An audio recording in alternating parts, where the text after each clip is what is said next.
All right, welcome to week 2 of Mastering Money Management with Urban Forex. Now, last week we talked about the two things that you have to be very, very careful about. One is what is your number?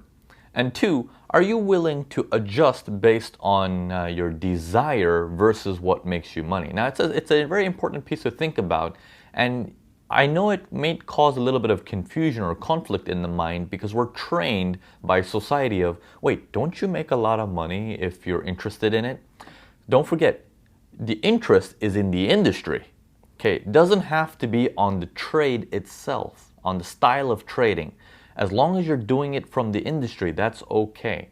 Okay, and I'm going to explain a little bit more detail on that in this video right here. So in this video, I wanted to share with you guys how important it is to keep your goal in mind. Now, over the 10 years that I've been teaching, time and time again, I see people drift away from their goal and they jump into this phase of, I need to prove to somebody that I can trade. And that really causes a conflict in your performance because there is actually nothing to prove to anybody. Okay, so let me explain a situation. Okay, so as a trader, okay, so again, as in the 10 years that I've been teaching, all the people that I've encountered, and I asked them, why did you get into trading? I get one of three answers, okay? One, financial independence. I want to know I can make more money than my job, which means there is no ceiling. I don't know what is the maximum I can make. I want to have that ceiling open, okay? Which is great. Trading does give you that capabilities. The second type of person tells me, I want freedom.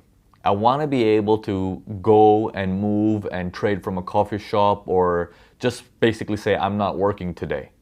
Okay, stuff like that. Yes, trading can give you that as well. Third type of person, okay, this is a smaller percentage that says, I like trading and I just want to be good at it. I'm not really attracted by the money or the freedom aspect of it. I just want to be really, really good at it. Like I'm attracted to it and I just want to excel at this one thing. Also fine.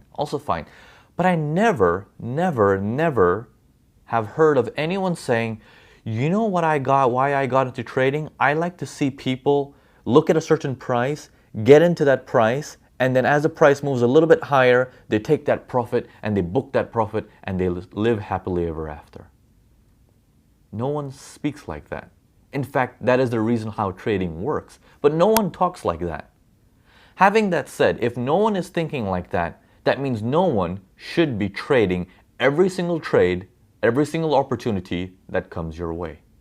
You have to focus on why you're in trading. So if you have a moment, write that down. Why are you in trading? What's the purpose? Because every morning when you wake up before sitting down to trade, you need to remind yourself of that purpose. Why are you here? Why are you in front of your desk? What are you trying to do? Okay, 99% it has nothing to do with trading and it has everything to do with either some kind of a freedom or goal or monetary goal. Okay, so it revolves around that. You need to remind yourself of that. That means you need to build an X-ray machine. Okay, and what I mean by an X-ray machine is your filter on each opportunity that you look at and say, I like this. Oh, I don't like that one. I can't do this one. Too much risk. Sorry. That's the basis of money management. That's why we're here in this course, to teach you on how you can do that time and time again so you can focus on your goals. Okay, your bottom line of why you're doing this. Okay, don't get drifted off and start trading everything that comes your way. Let me give you an example. Assume you're a businessman or a businesswoman, okay, and you deal in, let's say, cell phones. Okay, you deal in cell phones, just for the sake of an example, because everyone has a cell phone these days, so we'll just say you deal in cell phones. And you've been doing the cell phone business for the last 5 years, and you've made a decent amount of money. Let's say you've earned $500. Now, to some people that's a lot of money, to some people that's nothing. Whatever the case is, you have an excess of $500 in your pocket from this business that you've been doing for 5 years successfully.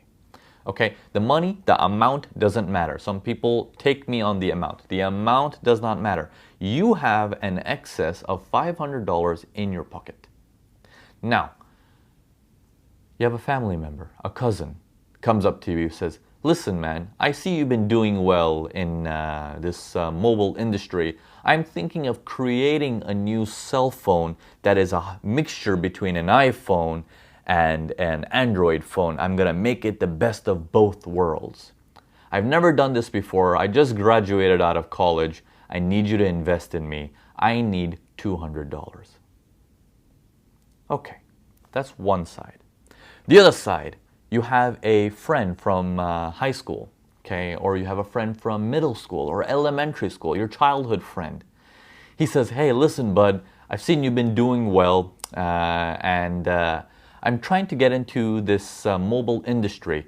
I'm gonna make this little camera part for cell phones. Okay, this is something you've never encountered in your life before. You just sell a whole cell phone. You don't sell the camera parts. And this person is saying, I want to sell camera parts for cell phones, and I've been doing this for 10 years, okay, and I want to expand into the Android version of it, for example, okay. I've been doing this for 10 years, want to expand into Android version. I need you to invest $400 with me. Here's my history. The last 10 years that I've been doing this with the other models, I've had success. Okay, I've had success, and year after year, I've made money. Okay? Now you have these two opportunities in front of you. Can you afford both? Absolutely. You can afford both. You can find a way to make both of them work. But which one has a risk?